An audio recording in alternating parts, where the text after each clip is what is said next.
আসসালামু আলাইকুম নমস্কাৰ আজি মই আপোনালোকক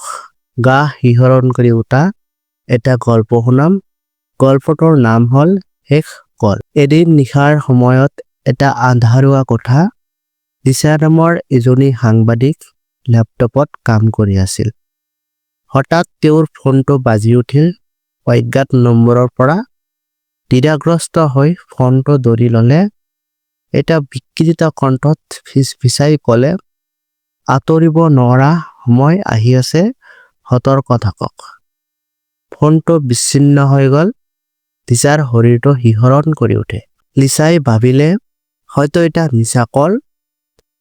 সেই সময়ত তেওঁ খিৰিকীৰ পৰা চালে তেওঁৰ পাৰ্শ্বৱৰ্তী প্ৰতিবেশী হেলবাবুক দুৱাৰ মুখত বয়ত কুপি থকা অৱস্থাত তেওঁ চকুৰে চকা কৰি কৰবাত চলি গ'ল পিছদিনা তেওঁৰ ঘৰত কোনো নাই সেই মানুহজন যেন কেতিয়াও নাছিল লিচাই আকস্মিকভাৱে এটা ইমেইল পালে তোমাৰ ডিলিট কৰা মেইলটো চোৱা চকুত বিশ্বাস নকৰাকৈ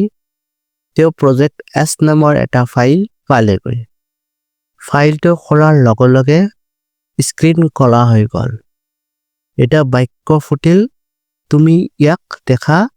উচিত নাছিল দিশাই হেলবাবুৰ সন্ধান কৰিবলৈ ওলাই গ'ল এবিধ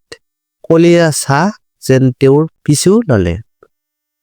তেওঁ পিছফালে ঘূৰি চালে কাকো নেদেখিলে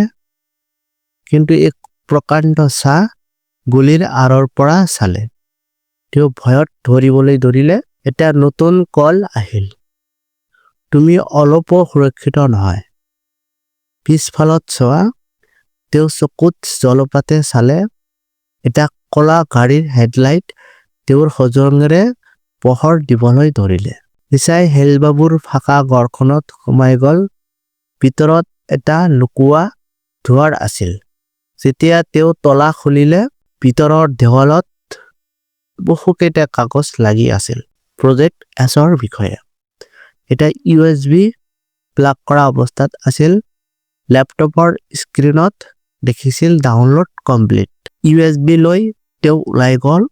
কিন্তু বাহিৰত গম্ভীৰ গলা বাজিল হেৰা থাম লিচা জালানাৰ পৰা ফায়াৰ স্কেপেৰে নামি পলায়ন কৰিলে USB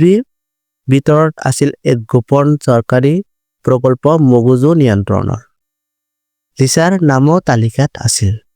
তেওঁ শিহৰণ খাই উঠাৰ সময়ত ফোনটো আকৌ বাজিল একেটাই বিকৃত কণ্ঠত তুমি সাৱধান নহ'লে এতিয়া কিবা হ'ব ফোনটো বিচ্ছিন্ন হৈ গ'ল